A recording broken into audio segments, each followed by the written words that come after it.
Okay, good morning all. I was asked by someone a special request to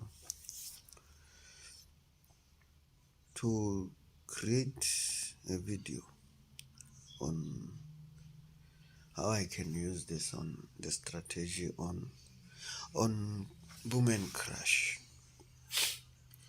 So far I've done 300 indices boom and crash. So yeah, that's where I tested it and it just was working fine. So let's see. Even though with boom and crash here, I preferred to to modify it a little bit. Okay, what am I saying? I can see here supply bearish engulfing candle. Mark the zone, mark the zone, mark the zone, mark the zone, and wait for market to come back to this zone. I want to start it at the body of the candle. What is it do? Why is it slippery? Okay, alright, there it is.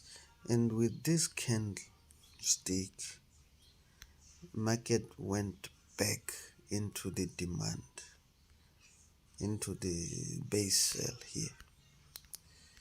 So, because I want to know what will happen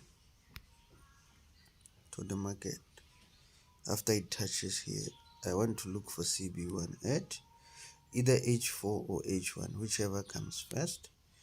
In this case, I go to H1, but there is H4. You can wait for H4 too. There's no problem. And then here I can see market went back in. The market went back inside. Okay, and created a. Let me do this so that it's clear. And there was a small demand here. Okay, but look at what happened. This candlestick, this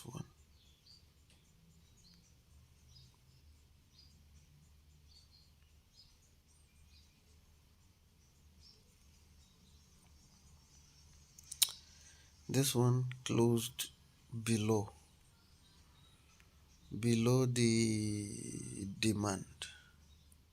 We can say at the demand, but below the candlestick bodies there. And if you look at this one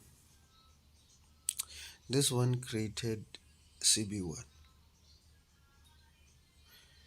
In fact, the first CB1, the CB1 is this one, because the market went in and it was not crossing this area, but this one crossed. So the best CB1 is this one. This is, you can also call it CB2, but let's pull the Fibo and see.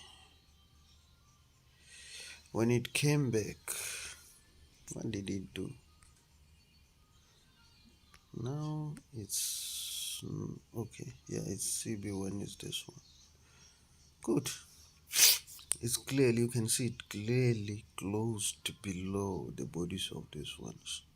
Clearly, it's visible here at H1.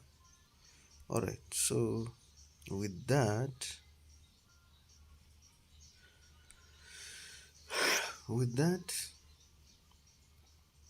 I have a reason to sell, because here, was it day one? Yeah, I saw a bearish engulfing candle here. Now CB1 structure. Where is it? CB1 structure here, with this candle, and then you could wait for pullback. I like entering at 50. All these entries are entries, so are possible places where I enter the market. So this one, because it's higher risk, less lot size, smaller lot size. Here, bigger. Here, bigger than this one, and so on. So depending on your risk management plan, you can enter or not enter here, or enter with small lot size. It's up to you. Or enter here, and here, different lot sizes. But look at what happened afterwards. Not only did it hit TP, it went and hit TP2. Not only did it reach TP2, it went on and reached TP3. You know, TP1 is level 161.8. This is the TP2 is 261.8. 161.8. So I usually don't go to TP3 except if it's currency and there are news. So my last TP is usually TP2 most of the time. TP3, you can do that based on when you lock your profits and all these things. So it's up to you really. And I think you can see it works also on Boom 300, also on Crash 300. I've checked it, but I would stick to D1 base buy and base sell, and then H4 or H1 confirmations, which is CB1. So I have checked, it works. So it's just that I really don't trade nowadays. I really don't trade derivative. That's I don't know why. But yeah, somebody requested me to make a video on this analysis, and it worked. You can see it is clearly a base sell. It worked. Let's see if there is another, because let's see if there is another base that we can use to test, to prove that it works. So I am seeing a base sell here, bearish engulfing candle. Clearly the candle comes back to retest the area. So my duty is to find out what happens when it reaches the area. The price action there, I can take H1 or 4 hours. Where is it? What? Okay, there it is. Yes, it comes back here. You can see the price action. It comes back here.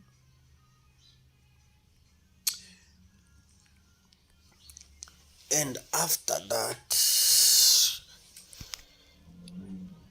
it makes CB1. Oh man, This one was so easy. The candles couldn't cross this area. They played around this area. And now, and reversed again, and then the CB1 candle is here. So, pull my Fibo. Very simple, guys. Very simple.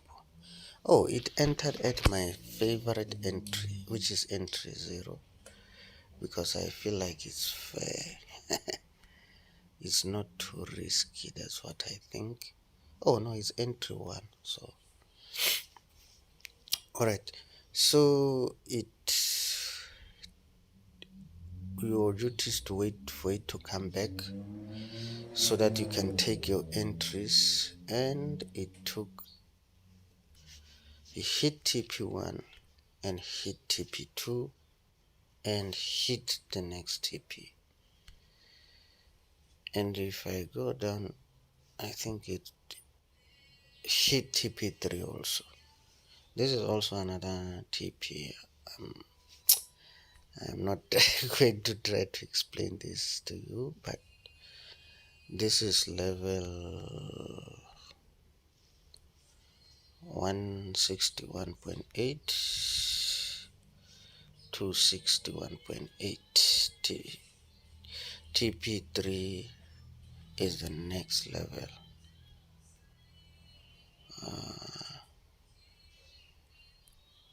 That I usually don't use except if they are news. I usually would take all my profits here, all of them. Here, maybe 60% close of the entries, but the market is on downtrend, so you can go for this one. Yeah, so you can see, guys, it works on Boom 300. You can apply it. Basically, this is supply and demand, and so it works. All right, so I think I have helped somebody. There is someone who requested specifically on Boom 300, and you can see it didn't hit your stop loss, which should be here. It just came to the entries here, and depending on your risk management, you pick whether entry 2, entry 1, entry 0. But you can see that entry 0 didn't sell limits were not triggered.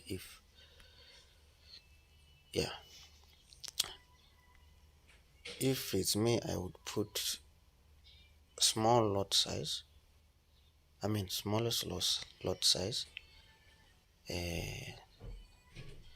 then smaller, then the one that is smaller relative to this one,